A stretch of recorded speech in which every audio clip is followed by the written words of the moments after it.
अनुशासन, अनुपालन,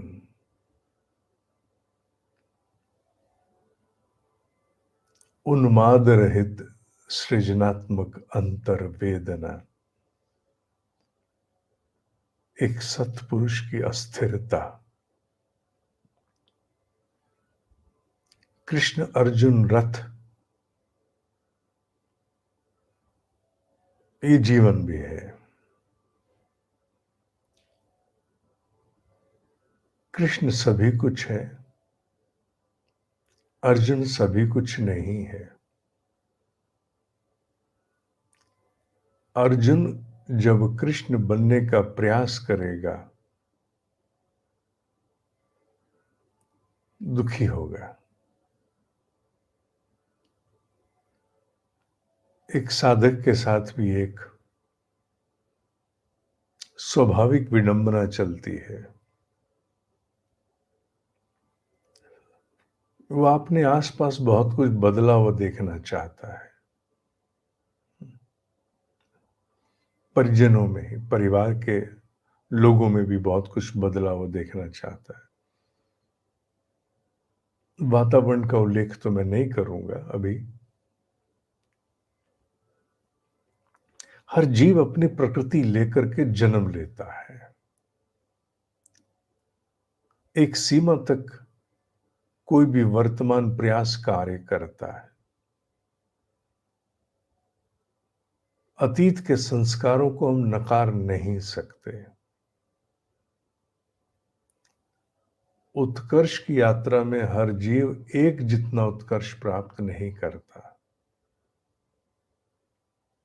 अनेकों बार दूसरों से, हमारे प्रति कुछ नहीं, दूसरों से हम केवल इसलिए पीड़ित होते रहते हैं क्योंकि हम उनमें एक परिवर्तन देखना चाहते हैं।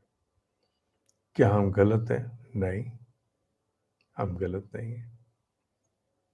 उनकी आदतों में, उनके स्वभाव में निकटतम और उससे मुक्त कोई नहीं है। उसमें सभी आते हैं। हम कोई ना कोई परिवर्तन अपने निकटतम लोगों में देखना चाहते हैं, बच्चों में देखना चाहते हैं। क्या हम परिवर्तन कर पाते हैं? नहीं कर पाते। पीड़ित रहते हैं, आहत रहते हैं। और वो आहत स्वरूप कई बार संचित हो जाता है, जिसका हमें बोध नहीं चलता। मन के धरातल पर होने वाले संचय यकायक व्यवहार के परिवर्तन रूप सामने आते हैं। यूं सामान्यतः दिखते नहीं है। रोज एक बात से खिन्न हो रहे हो आप, रोज प्रतिदिन खिन्न हो रहे हो, तो का एकाएक सामने आएगा? नहीं। साधक के पास क्या उपचार है इसका? मेरा ये मानना है, मेरा ये मानना है, एक सीमा तक आप कुछ भी परिवर्तित करने का प्रयास कर सकते हो। एक सीमा तक कर सकते हो, जिसमें दो भाग हैं। पहला, आपका बाहरी उस व्यक्ति के प्रति ऐसा व्यवहार जो उसमें परिवर्तन ला सके। और अगर आपको समझ नहीं है कि मुझे अपने व्यवहार में क्या परिवर्तन करें कि उसमें हम परिवर्तन सामने वाले में लाएं, पहले अपने में परिवर्तन, फिर उसमें, तो उससे अच्छा है अपनी तप की शक्ति का अंश उसके प्रति अर्पित करना आरंभ कर दो, और वो कार्य करता है। अपने जप का अंश, अपने उपवास की ऊर्जा का अंश, भाव रूप। ये कैसे होता है सर? भाव से होता है। कैसे होता है? भाव से होता है। कल मैं एक साधक के साथ बैठा यही बात कर रहा था।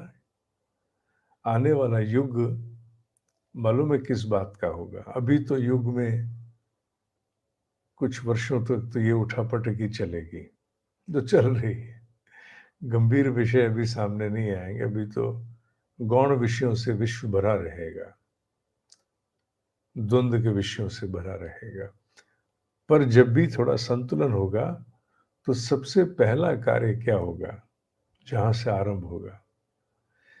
चुनौती देगा विज्ञान। विज्ञान में चुनौती उत्पन्न हो जाएगी। किसकी? आप इसे कहें, अंग्रेजी में कहें तो बिटवीन रैशनल एंड रियलिटी।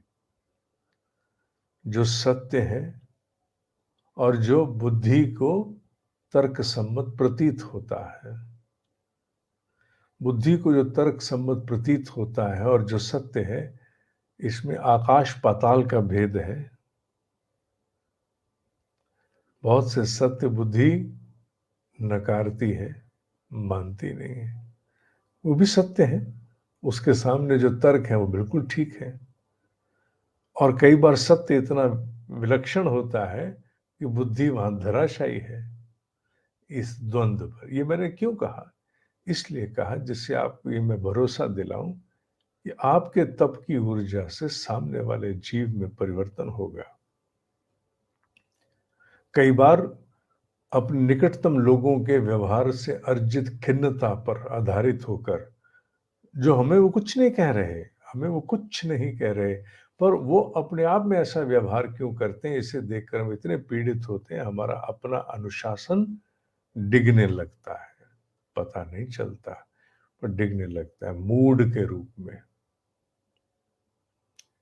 ऐसी अनआइडेंटिफाइड जिसे कहते हैं ना, बिना पहचान के ये कारण हैं जो बड़े शक्तिशाली होते हैं, जो साधक को समझ में भी नहीं आता कि ये मेरी साधना में अनुशासनहीनता का कोई कारण भी हो सकता था।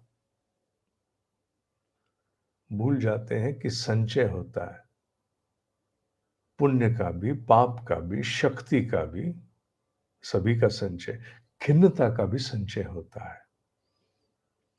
अतः एक साधक के लिए आवश्यक है, जिस किसी के व्यवहार को परिवर्तित करना है, अगर बाहरी स्तर पर करना नहीं आता तो छोड़ो, अपने तप का अंश उसके उस परिवर्तन के लिए देना आरंभ कर दो।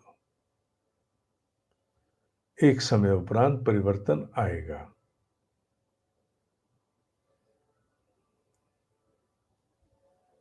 आएगा,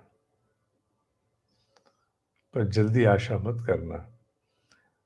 गहरे संस्कारों की धुलाई में ऊर्जा कई बार अधिक लगती है, पर तुम निराश नहीं होगे, यह आश्वासन दिया जा सकता है ब्रह्म ऋषियों की ओर से कि निराश नहीं होगे तुम। पर समय लगता है संस्कारों की गहराई के अनुरूप। किसी अन्य को विवेक देना सहज नहीं है। ओम ही सत्य है, ओम ही सत्य है, ओम ही सत्य।